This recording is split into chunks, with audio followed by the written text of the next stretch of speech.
The microphone didn't just pick up her vows. It picked up the truth. The expensive ribbon, wrapped kind that slices deeper than any lie. I was standing there in my too tight bridesmaid dress. The ugly lavender one she swore was so me. Holding her bouquet like the good little prop I was supposed to be. The champagne toast had just ended. The air still sparkling with false sentiment. Then my sister Ilara, the radiant bride, her face a mask of flawless happiness, took the mic for her thank yous. She thanked our parents for their unwavering support, her new husband for seeing her soul, her friends for their loyalty. Her eyes, the same cold blue as mine, scanned the crowd of 200, all their country club friends, all our family, all the people who mattered, and then landed on me. A smile, thin and sharp as a razor blade, touched her perfect lips. "And I have to thank my little sister Anya," she said, her voice dripping with saccharine warmth. The room cooed. For always being such a reminder, a slight theatrical pause. The DJ had even faded the background music. A reminder that even when you feel utterly, completely unwanted, you can still show up and, well, take up space. The laugh that followed wasn't a titter. It was a full, throaty sound of pure delight. My parents, standing beside her, didn't gasp. They didn't scold. My mother's hand flew to her mouth, but her shoulders were shaking. My father's head was bowed, his entire body quaking with silent, mirthful agreement. They were laughing. The sound was swallowed by the sudden, deafening roar of blood in my ears. But I saw it, the convulsion of their bodies. The shared glance of relief that the unwanted one was finally being put in her public, permanent place. The $3.5 million inheritance from our grandmother, the one left solely to me. The one that had, mysteriously, been reinvested into Ilara's burgeoning real estate empire just 6 months ago, after a series of pressured, tearful family meetings. It all crystallized in that moment. The trust fund wasn't mismanaged, it was stolen. The love wasn't conditional, it was a fiction. I was not family. I was a line item, a problem they had elegantly solved. I stood there, the heat of 200 pitying and amused stares branding my skin. My face frozen in what I hoped was a vague smile, my fingers numb around the stems of her lilies. And that was the moment I knew, the real revenge begins now. The following weeks were a study in silent disintegration. I moved through my life in Manhattan, a life that suddenly seemed like a cheap set, as a ghost. My one-bedroom apartment in Kips Bay, once a sanctuary, now felt like a rented box filled with the echoes of their laughter. I quit my job as a paralegal, a position Ilara had always called adorably earnest, using the last of my personal savings to buy time. The days bled into nights as I began the excavation. I started with the cold, hard numbers, the paper trail my family assumed I was too sentimental or too stupid to follow. Grandmother's will was explicit, a PDF on a lawyer's server I accessed through a forgotten, shared email password. To my granddaughter Annie Elise Voss, I leave the entirety of my liquid assets, held in the trust, to be dispersed at her discretion upon her 30th birthday, for she has the compassionate heart this world needs. I had turned 30 last year. The meetings began soon after. My parents, with Ilara as their poised spokeswoman, explaining the volatility of the market, the generational opportunity in a development project she was leading in Tribeca. "We're pooling resources, Anya," Ilara had said, her hand on mine across our parents' dining table. "It's what family does. Your money will work harder with mine. I'll oversee everything. You just sign here." And I had, because the idea of family was the only currency I had ever truly valued. Now, I traced the digital footsteps. The trust was emptied the next day. The funds didn't go to a development fund, they flowed into Elysian Holdings, Ilara's corporate vehicle, and were immediately leveraged as collateral for a loan that bought a derelict warehouse in Red Hook, a warehouse she'd just sold for a profit of over $7 million. My inheritance had doubled. It just wasn't mine anymore. I didn't confront them. Confrontation was for people who sought apology, for those who believed in justice. I was no longer that person. The hurt had been cauterized in the ballroom of the Pierre Hotel, leaving behind a cold, focused ash. I began to shadow her life, not as a stalker, but as a scholar of her destruction.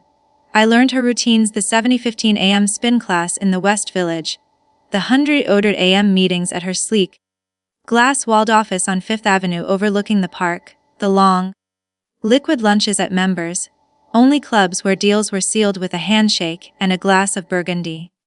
Her world was one of curated influence, a network of bankers, politicians, and socialites who mistook ruthlessness for ambition. I took a job as a low-level server at one of those clubs, the Aviary. My hair dyed dark, glasses obscuring my eyes. I listened.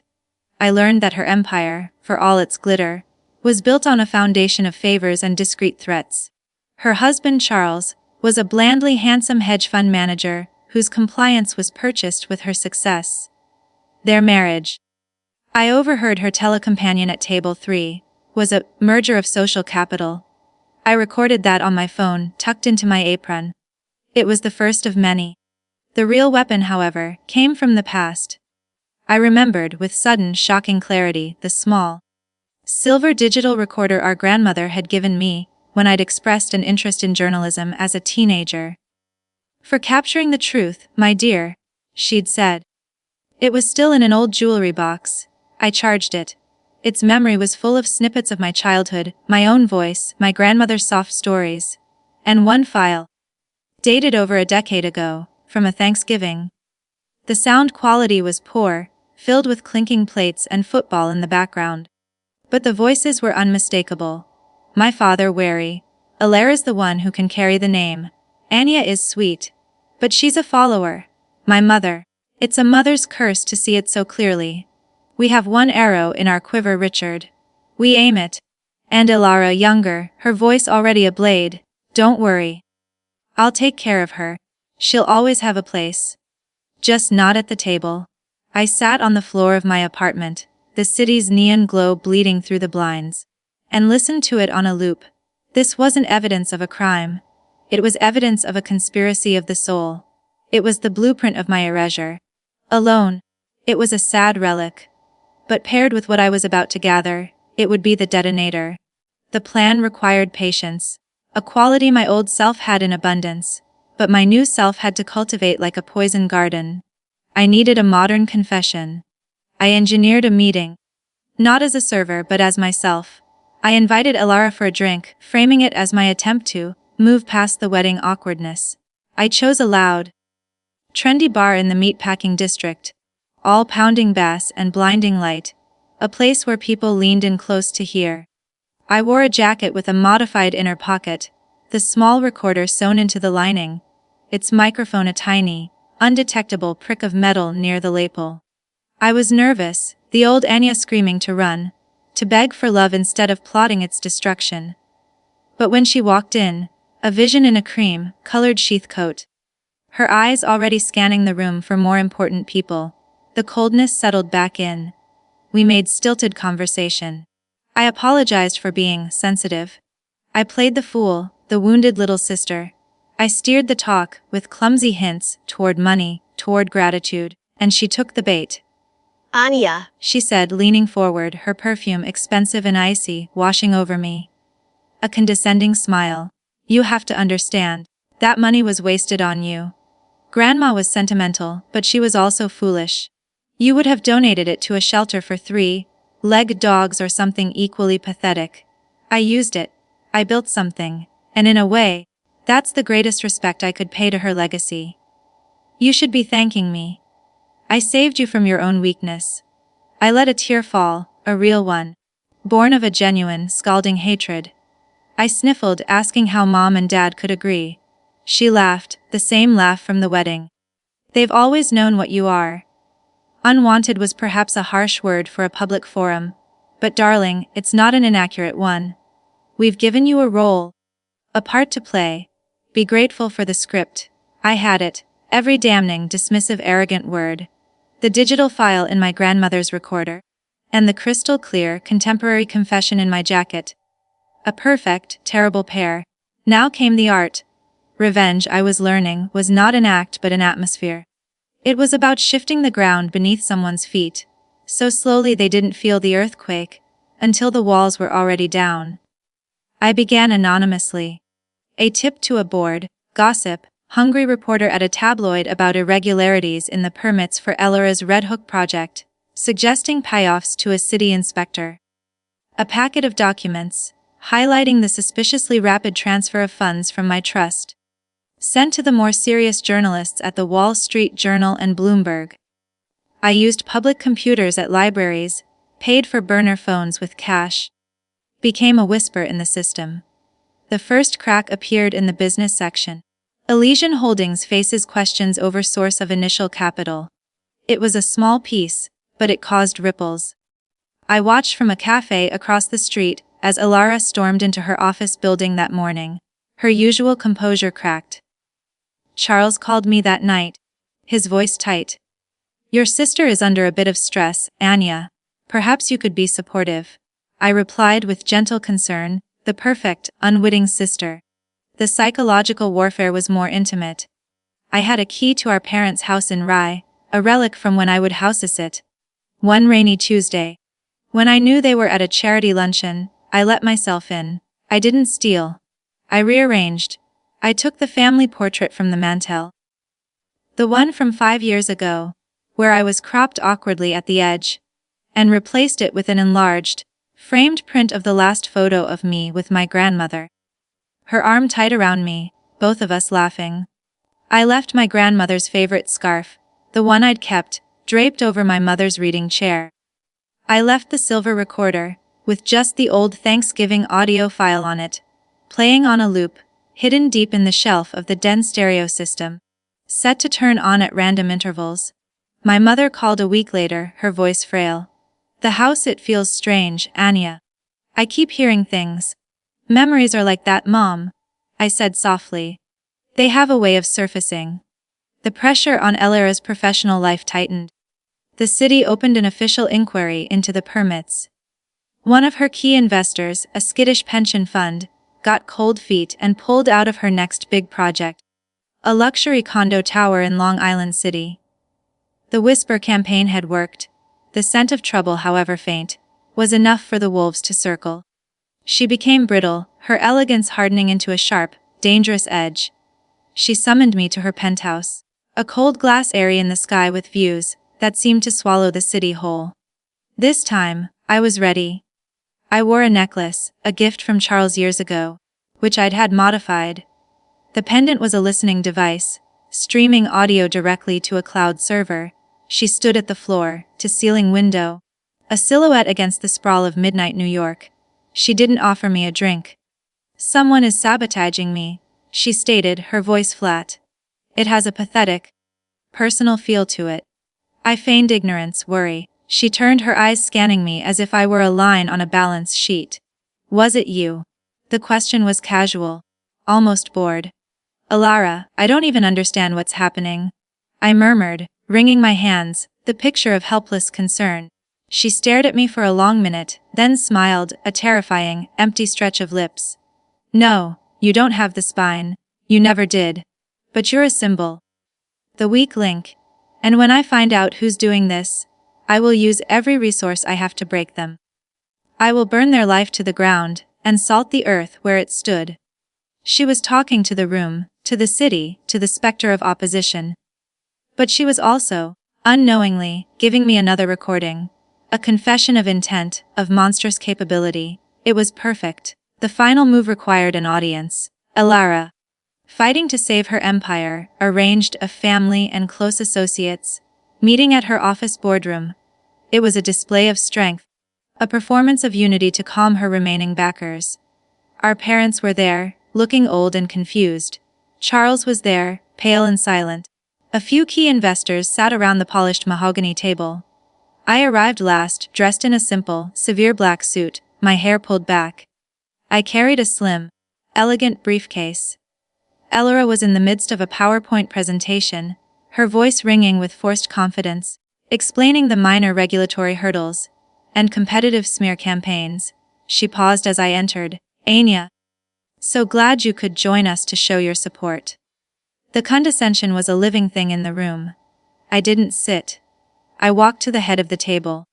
Beside the large wall-mounted screen, I have a short presentation of my own, I said, my voice clear and steady, a voice none of them had ever heard. I plugged a flash drive into the laptop controlling the screen. Elara's face went from confusion to dawning icy horror. What is this? My father barked. Anya? This is not the time. I clicked play. The first audio, the old, slightly grainy one from Thanksgiving, filled the silent air-conditioned room. Anya is sweet. But she's a follower. We have one arrow in our quiver, Richard. We aim it. She'll always have a place. Just not at the table. My mother gasped, her hand flying to her mouth just as it had at the wedding, but this time in genuine horror. My father's face crumpled into a mask of shame. The investors shifted, uncomfortable. Before anyone could speak, I clicked the next file. Elara's voice. Crisp and cold from the bar. That money was wasted on you. You should be thanking me. I saved you from your own weakness. They've always known what you are. Unwanted was perhaps a harsh word for a public forum, but darling, it's not an inaccurate one. I followed it with the final clip, from her penthouse, her vow of destruction. I will burn their life to the ground and salt the earth where it stood. The room was a tomb. Elara was white, a statue of perfect, frozen rage. Charles had his head in his hands. One of the investors, a man with a grim face, stood up. This meeting is over. It's not, I said quietly.